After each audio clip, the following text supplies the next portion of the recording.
ജ്യോതിഷത്തിൽ ഇന്ന് ഏറ്റവും കൂടുതൽ ചർച്ച ചെയ്യപ്പെടുന്ന വിഷയമാണ് ചൊവ്വാദോഷം. വിവാഹത്തിന് ജാതകപ്പൊരുത്തം നോക്കുമ്പോൾ മാത്രമേ ചൊവ്വാദോഷത്തിന് പ്രസക്തിയുള്ളൂ. ജ്യോതിഷപ്രകാരം ഏറ്റവും കൂടുതൽ പാപമുള്ള ഗ്രഹമാണ് ചൊവ്വ. ഹൈന്ദവ വിശ്വാസപ്രകാരം വിവാഹപ്പൊരുത്തം നോക്കുന്നതിൽ പാപസാമ്യം എന്ന കാര്യത്തിന് വളരെയധികം പ്രാധാന്യമുണ്ട്. സ്ത്രീയുടെയും പുരുഷന്റെയും ഗ്രഹനിലകളെ അടിസ്ഥാനമാക്കിയാണ് ഇത് നിശ്ചയിക്കുന്നത്.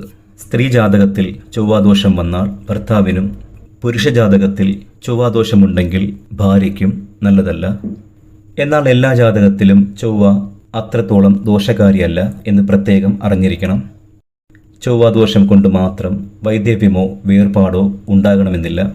ആയുസ്, 7ാം ഭാവത്തിൻ്റെയും ഭാവാധിപന്റെയും ബലം, വിവാഹകാരകനായ ശുക്രന്റെ ബലം ഇവ കൂടി കണക്കിലെടുക്കേണ്ടതുമുണ്ട്.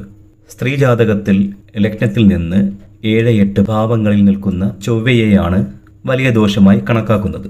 അതിന് ജ്യോതിഷത്തിൽ പറയുന്ന പരിഹാരം 7ാം ഭാവത്തിൽ ചൊവ്വയോ ഒന്നിലധികം പാപഗ്രഹങ്ങളോ നിൽക്കുന്ന പുരുഷ ജാതകം ഒന്നിപ്പിക്കാം എന്നു മാത്രമാണ്. ചൊവ്വാദോഷമുണ്ടെങ്കിലും അതിന് ശുഭഗ്രഹ ബന്ധമുണ്ടെങ്കിൽ ചൊവ്വ ശുഭനായി തീരും. ആ ചൊവ്വ ഭർത്താവിന് ഐശ്വര്യവും സമ്പത്തും ഉണ്ടാക്കി കൊടുക്കുകയും ചെയ്യും.